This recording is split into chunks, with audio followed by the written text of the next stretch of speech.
Muito bem, gente. Boa tarde ou bom dia, dependendo do horário que vocês estão assistindo. Então, hoje, a professora vai explicar para vocês um pouquinho sobre a reprodução assexuada em animais. Primeira coisa que eu quero destacar para vocês é o seguinte, é a palavra assexuada. A reprodução sexuada, né, a gente tem participação de gametas sexuais.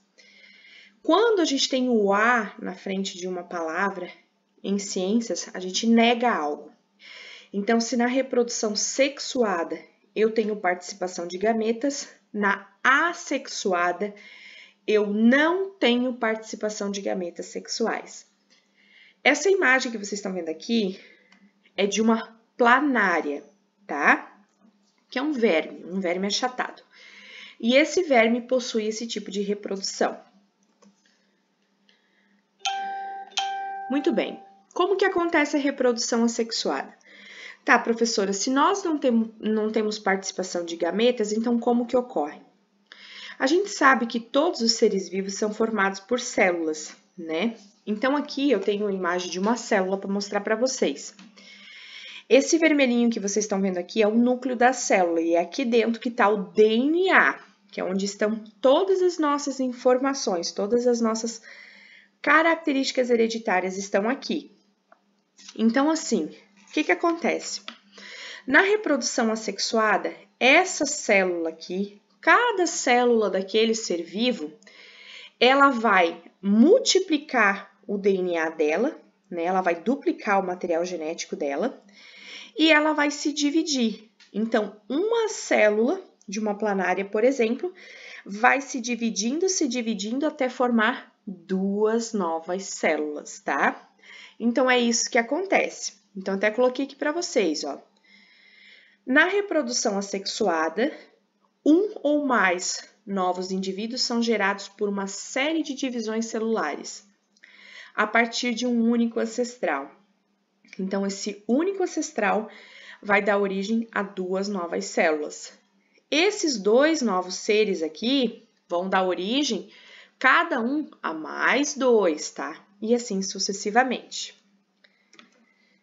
Nesse tipo de reprodução, então, como eu falei para vocês, então a gente não tem a união dos gametas sexuais, então a gente não tem a união dos óvulos e dos espermatozoides. Então, os seus descendentes, eles sempre vão ser idênticos àqueles que deram origem a ele, tá? Então, por exemplo, eu coloquei aqui o exemplo da estrela do mar.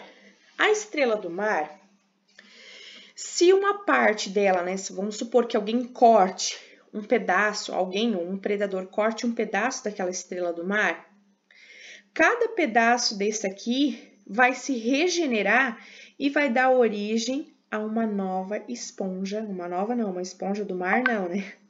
Uma nova estrela do mar, tá? Então, vocês percebam, ó, que ela foi cortada no meio, essa parte aqui se regenerou e formou uma estrela do mar, essa parte aqui também se regenerou e também formou uma nova estrela do mar.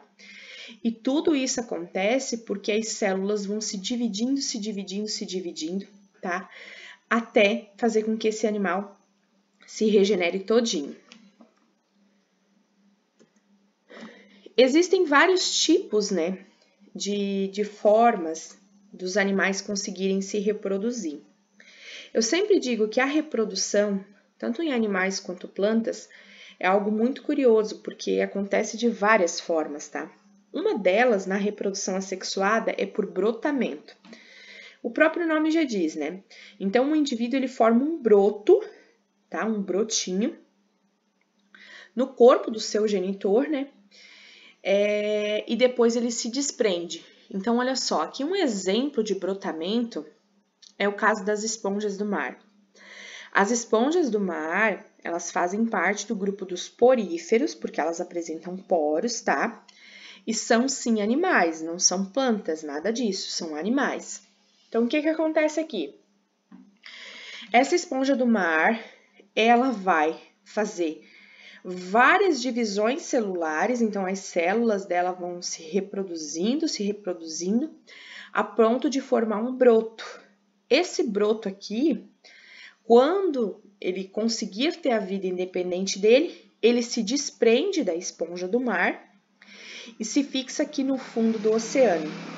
Essa esponja do mar aqui é igualzinha, é idêntica a essa daqui que deu origem, tá? Uma sempre é igual à outra. E assim sucessivamente. Aqui eu coloquei para vocês um exemplo de brotamento das hidras. Para quem não sabe, as hidras é uma espécie de água-viva, só que é de água doce. Essa aqui é uma imagem real, tá? De uma hidra de água doce. Então, aqui ela também faz esse tipo de reprodução, ó. Divisão celular, forma um broto, depois se desprende da hidra-mãe. Outra forma de reprodução assexuada é por regeneração, que a gente até já falou das estrelas do mar. Então, a regeneração é a capacidade de formar novos indivíduos, né? De formar um novo indivíduo a partir da parte daquele indivíduo que originou, tá? Então, até coloquei aqui que quanto mais simples é o animal, maior é a sua capacidade de regeneração. Então, aqui a gente tem alguns exemplos, ó. Deixa eu voltar aqui.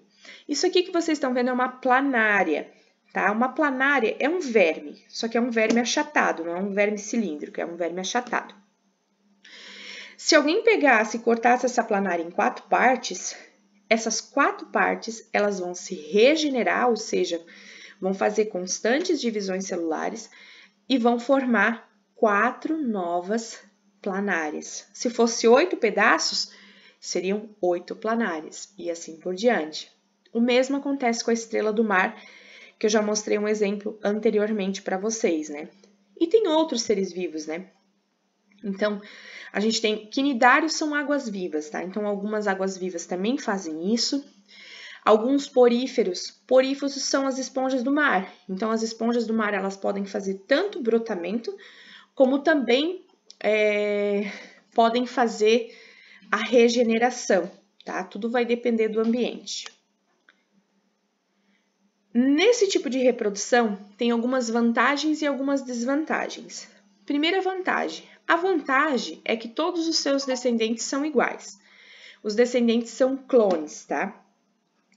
Isso faz com que esse tipo de espécie consiga, né, se povoar mais rapidamente. Elas conseguem se reproduzir mais rapidamente do que na reprodução sexuada. Então, essa é uma das vantagens. Sobre as desvantagens, primeira coisa, como a gente não tem participação de gametas, a gente não tem variabilidade genética. Então, como todos os seus descendentes, eles sempre vão ser iguais uns aos outros, isso facilita para que eles desapareçam do ambiente com mais facilidade também, tá? Porque eles não têm tanta resistência. Quando a gente tem a variabilidade genética, esses seres vivos eles vão se modificando, né, de tal forma a apresentar algumas características que facilite a sua vida em determinado ambiente. Então, assim, para esses seres vivos que a gente falou até agora, como a planária, as estrelas do mar, algumas coisas são fatais para elas. Por exemplo, uma mudança climática muito brusca, né, a modificação na composição da água, do solo, ou até a morte, né, pode provocar a morte de grande parte daqueles indivíduos.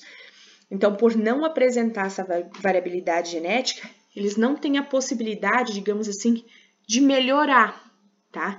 Então, de uma reprodução para outra, a gente não tem melhora. Eles vão ficar sempre da mesma forma. Isso acaba sendo uma desvantagem nesse tipo de reprodução, certo? Se ficar alguma dúvida, entrem em contato com a professora, perguntem, e assim que vocês terminarem de assistir o vídeo, peguem o livro de ciências e façam a leitura que a professora pediu, tá bom? Qualquer dúvida, estou à disposição.